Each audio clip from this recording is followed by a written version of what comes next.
होखे चुनाव जदिए करत के कर सपोर्ट करब क्लियर बोलिए। अरे होखे चुनाव जदिए करत के कर सपोर्ट करब घर वाली बाहर वाली में के करा के वोट करब पूछतानी हम तोहरा से बतिया हम क्या दबा पाए है। अरे बोला बोला बोला कहने का घर वाली हाय हाय बाहर वाली आए हाय बुझलो।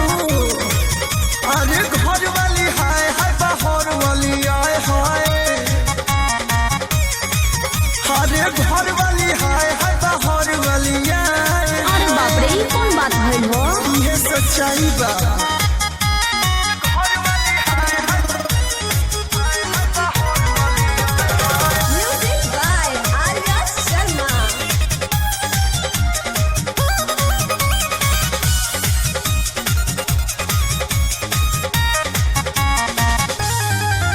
ऐसने होले मरद खाली खोजले मौका लहते लहान उता दे देले धोखा। हमनिए के गलती बा कि तोहरो बा। घर में मेहर जब चलावे लागे चलती तबे मरद बहरी करेले जाके गलती।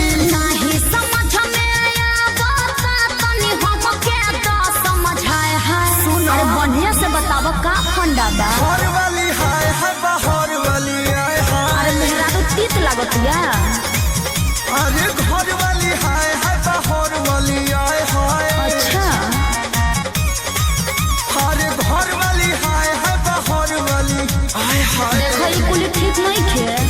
दाल भात खा के मन बिया गिरब तो पनीरे पन मन जाई।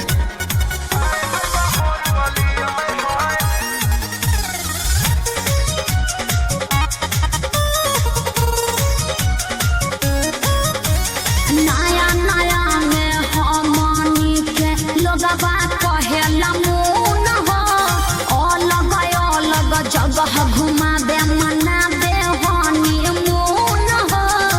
अरे नया नया में सब लोग बाबू सोना कहेला। यादव राज कलू के बाटे ई विचार हो पहिला मिलन में जगेला खूब प्यार हो। सही रही हालत में हरी छोड़ दिपा के बाय बाय सही में। हम घेरा लीहा। घर वाली हाय हाय बाहर वाली आए हाय। अरे घर वाली हाय हाय बाहर वाली आए हाय। आदत सुधार लो कहतनी। लेकिन कुछ कह घर वाली तो लक्ष्मी के रूप होली। अरे घर वाली आए हाय बाहर वाली बाय बाय। इसीलिए सभी से निवेदन है कि जिसका शादी हो गया है वो संभाल के रखे नहीं तो कुंवारों लोग से हाल चाल पूछ ले। Thank you.